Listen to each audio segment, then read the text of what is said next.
तर आज होतं तुमच्यावाल्या टाटा सियाराची शूट आणि ते शूट आपण एवढं खतरनाक केलं का नाही, चला ब्लॉग मध्ये दाखवतो तुम्हाला.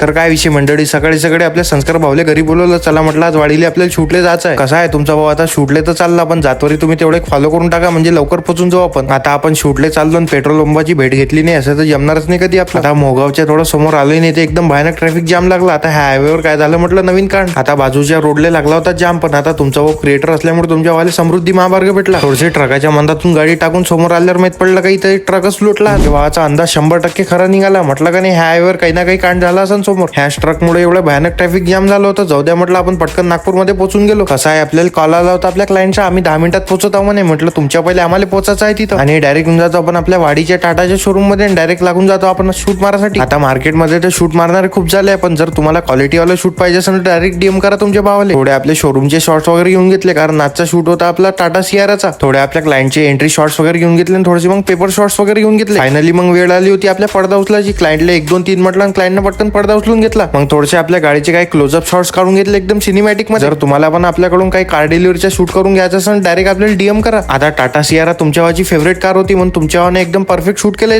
आपला अंदरचा शूट खतम झाला आणि थोडेसे रोड शॉट्स घेऊन घेतले आपण. फायनली आमचा शूट खतम झाला आणि आम्ही घरी जायला पण निघालो, पण तुम्ही अजून फॉलोच नाही केलं. पहा बरं, आता आपल्या वाडीमध्ये न्यू रेंज रोवरचे शोरूम खुलताय. तुम्ही सांगा कोणाची रेंज रोवरची डिलिव्हरी असेल तर. आता शूट केल्यावर आपल्याला लागली होती भूक आणि डायरेक्ट चाललो आपण बिर्याणी खाले. चला मग आजसाठी एवढंच, भेटू आपण नेक्स्ट ब्लॉग मध्ये.